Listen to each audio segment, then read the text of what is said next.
নমস্কার বন্ধুরা, সবাই কেমন আছেন? নিশ্চয়ই ভালো আছেন। চন্দনা ফুড হাবে সবাইকে একবার স্বাগত জানাই। তো বন্ধুরা, আজকে সোয়াবিনের একটা দারুণ রেসিপি বানাবো, যেটা আপনাদের সাথে শেয়ার করছি। আর আমি এখানে নিউট্রেলা সয়া চাংস নিয়ে নিয়েছি। এটা 100% একদম ভেজিটেবলস। তো চলুন সয়াবিনটা আমি কিভাবে করি সেটা দেখুন। তো এখানে আমি সয়াবিনটা কেটে নিলাম।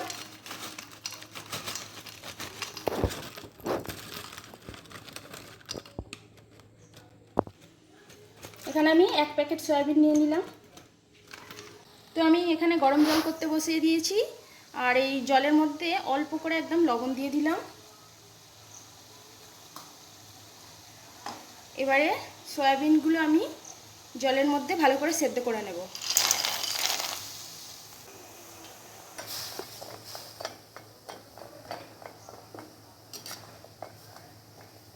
দু 3 মিনিট সেদ্ধ করলেই হয়ে যাবে। সয়াবিনটা খুব ভালোভাবে সেদ্ধ হয়ে গেছে। এবারে আমি এটা তুলে নিচ্ছি। তুলে নিয়ে ভালো করে একদম জল ঝরিয়ে নেব।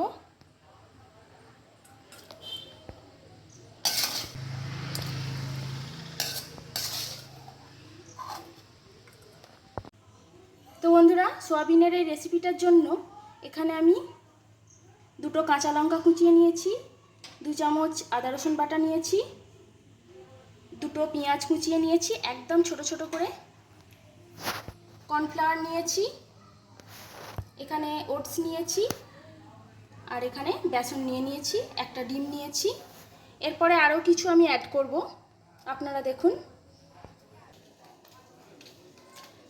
তো এখানে একটা বোল নিয়ে নিয়েছি। তো সয়াবিনগুলো থেকে একদম জল ঝরে গেছে। তো আমি এখানে একটা বোল নিয়ে নিয়েছি, এর মধ্যে এবার নিয়ে নিচ্ছি। তো এখানে আমি সমস্ত কিছু মশলা একে একে দিতে থাকবো। আদা রসুনের পেস্ট দিয়ে দিলাম, কাঁচা লঙ্কাগুলো দিয়ে দিলাম,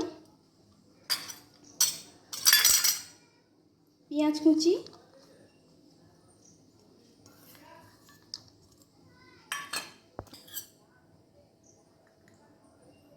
কর্নফ্লাওয়ার দিয়ে দিচ্ছি,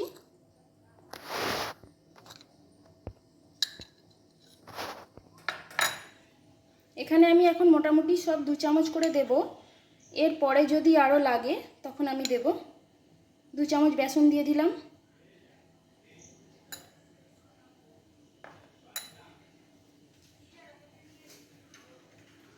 পরিমাণ মতো লবণ দিয়ে দিলাম, আগেও একটু লবণ দিয়েছিলাম, হলুদ গুঁড়ো, একটু লঙ্কা গুঁড়ো দিচ্ছি। ঝাল অবশ্যই আপনারা যেরকম খাবেন সেরকমই দেবেন। গোলমরিচ গুঁড়ো, এখানে জিরে ভাজা করে নিয়েছি, জিরে গুঁড়ো দিয়ে দিলাম। এবারে একটা ডিম আমি এর মধ্যে দিয়ে দিচ্ছি।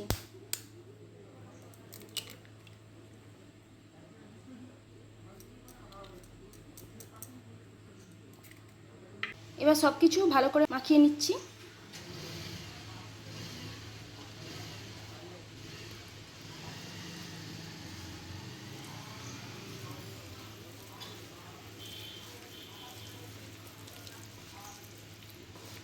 এই রেসিপিটা এতটাই সুন্দর খেতে হয়, বাচ্চা থেকে বয়স্ক সবাইরই ভীষণ ভালো লাগবে খেতে।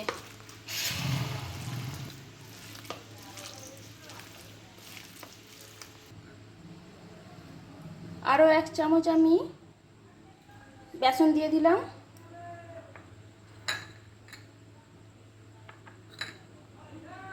আর 1 চামচ কর্নফ্লাওয়ার দিয়ে দিলাম। একটু পাতলা লাগছে তার জন্য।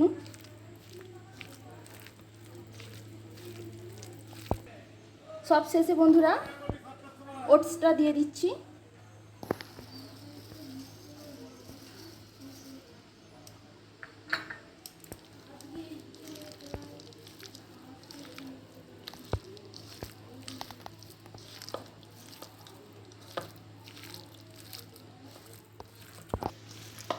ওটসটা দিয়েও খুব ভালো করে এটা মিশিয়ে নিচ্ছি। বন্ধুরা, এটা ভালো করে আমার মাখানো হয়ে গেছে। এবার আমি 10 মিনিট এটা চাপা দিয়ে রেখে দেব। তাহলে মশলাটা সয়াবিনের মধ্যে খুব ভালোভাবে ঢুকে যাবে। 10 মিনিট হয়ে গেছে ম্যারিনেট করা ছিল।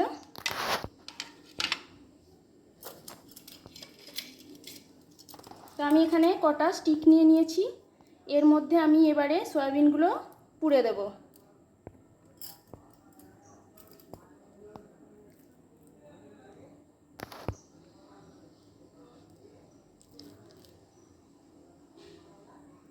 একদম নতুন একটি রেসিপি বন্ধুরা, আপনারা কে এরকম করে খেয়েছেন আমাকে কমেন্ট করে অবশ্যই জানাবেন।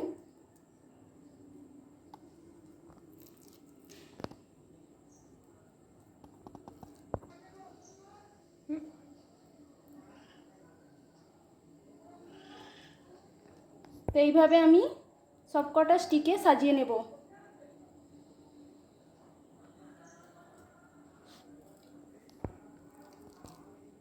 তো বন্ধুরা, যারা এখনও চ্যানেলটি সাবস্ক্রাইব করেননি তারা প্লিজ চ্যানেলটি সাবস্ক্রাইব করে আমার পাশে অবশ্যই থাকবেন।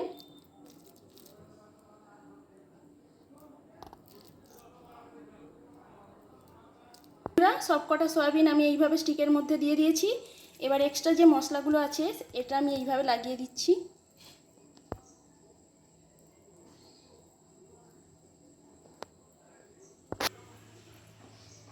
তো সবকটা আমি এইভাবে সাজিয়ে নিয়েছি। দেখুন, দেখতে অসাধারণ লাগছে, একদম চিকেন চাটের মতো লাগছে।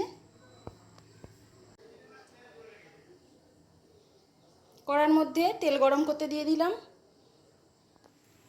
তো তেলটা গরম করতে দিয়ে দিয়েছি। তেলটা কিন্তু খুব বেশি গরম করব না, হালকা গরম হবে তখনই কিন্তু এগুলো দিয়ে দেবো, নাহলে কিন্তু এক সাইডগুলো পুড়ে যেতে পারে।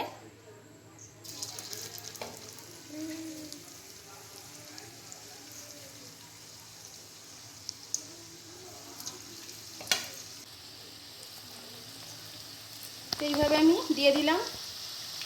এবারে তেলটা একটু নাড়িয়ে দিই যাতে ওপর অবধি একদম গরম তেলটা চলে যায়।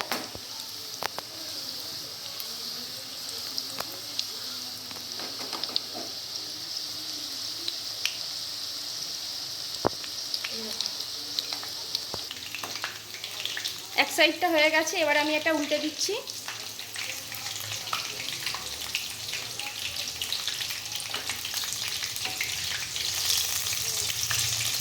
উল্টানোর সময় এক হাতে উল্টাতে অসুবিধা হচ্ছে, তাই আমি একটা চামচ নিয়ে নিলাম। এইভাবে ধরে উল্টে দিলে কিন্তু খুব সুবিধা। এই যে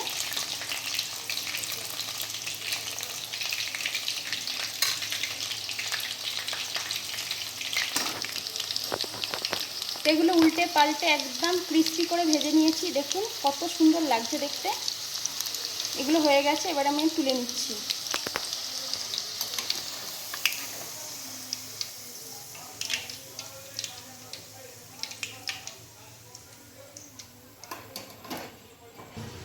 তো বাকিগুলো আমি এইভাবে ভেজে নিচ্ছি।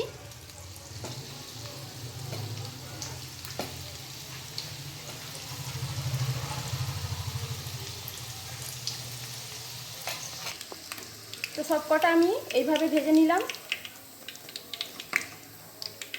অপূর্ব সুন্দর একটা সুগন্ধ বেরিয়েছে বন্ধুরা, আপনারা না করলে বুঝতে পারবেন না।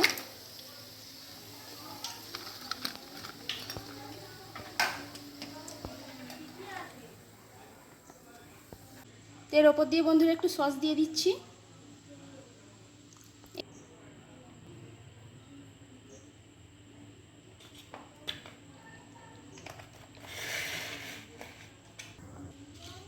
তো বন্ধুরা দেখলেন তো কত সহজেই একদম সোয়াবিনের স্যাটে তৈরি হয়ে গেল। অসাধারণ দেখতে হয়েছে আর একদমই খাস্তা মুচমুচে। তো আপনারা বাড়িতে অবশ্যই এইভাবে একবার তৈরি করে খাবেন, দারুণ লাগবে। ছোট থেকে বড় সবাইরই খুবই সুন্দর লাগবে। তো আজকের রেসিপিটা যদি ভালো লাগে তাহলে প্লিজ আমার চ্যানেলটিকে লাইক, শেয়ার এবং সাবস্ক্রাইব করে আমার পাশে অবশ্যই থাকবেন।